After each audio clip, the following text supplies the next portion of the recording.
বাবা আবার ওই সিরা ফতুয়া নিয়ে এসাও, সিরা ফতুয়া নিয়ে এসাও, মানে সিরা ফতুয়া হাতে নিয়ে এসাও তুমি সারাদিন। এটা আসলে কাছে কি?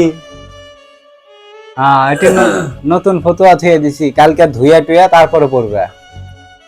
এটার পড়া লাগবে না, এটা সিরা চুটটা শেষ। ভাত খাইছাও রাত্রে? কি দেখালা? হ্যাঁ, মাছ দেখাইছাও? কি মাছ? কি কি জানি? কাতল মাছ দা ভাত খাইছাও? কাতল মাছ ওটা দাও, মাইক দাও ওটা। হ্যাঁ, সিলাই, ওটা সিলাই করে কি করবি? ওই যে নতুনটা নিয়েছে, যে নতুনটা এর মধ্যে আছে, কালকে নতুনটা ধুইয়া চকচকা করে তোমাকে তুমি গায়ে দিয়ে সকালবেলা গায়ে দিয়েছে, তারপর দোকান যাবো। এখনই ধুচ্ছে আমি, এই যে রাত্রে ধুইয়া নাড়ে দিয়েছি তুমি, ঠিক আছে? ধুইয়া নাড়ে দিয়েছি তুমি, কালকে সকালে পড়বে। তাহলে পেট ভরা ভাত খেসাও? হ্যাঁ, পেট ভরা ভাত খেসাও? খালি মাইক দেখিচ্ছে, যে মাইক দেখিচ্ছে। মা কি করলো ওটা? ওই যে নাড়ে দিয়েছিস ওই জায়গা। ছেঁড়া ওটা, ওটা পরে কি করবে? ছেঁড়াটা পরে লাভ আছে? নতুন নিয়েছি আর কি, ছেঁড়াটা পরা লাগবি তাই নাকি? ওটাই পড়বে তুমি? হ্যাঁ, ছেঁড়াটাই ভালো।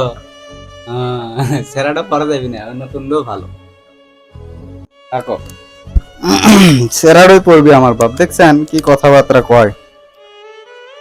মনটাও ভালো না, বুঝছেন? মনটা ভালো না হওয়ার কারণ একটাই, বাড়িতে এসে সারাদিন কাজ কাম করে বাড়িতে এসে যদি দেখি যে আমার বাপ মা অসুস্থ, তাহলে ভাল লাগে না। আমার মায়ের শরীরটা খুবই খারাপ, ঠিক আছে? মানে এমনিতে খাটাখাটনি করে, খুবই খারাপ আমার মায়ের শরীরটা কদিন ধরা, মানে ভালো হচ্ছেই না। কিছুদিন আগে সেই অবস্থা, মানে প্রেশার টেশার হাই হয়ে গেছিল, দাঁতের বেদনা, এটা সেটা, কি এক অবস্থা। মাঝরাত্রে ওষুধ টষুধ খাওয়া ঠিক করলাম, তার আগে একবার সমস্যা হচ্ছিল। আজকে এসে দেখেছি শরীরের মধ্যে বলে খারাপ লাগিচ্ছে, সেজন্য আবার ওষুধ নিয়ে আসলাম। আসার সময় ওষুধ নিয়ে আসলাম, দুপুরে শুনছিলাম যে এরকম।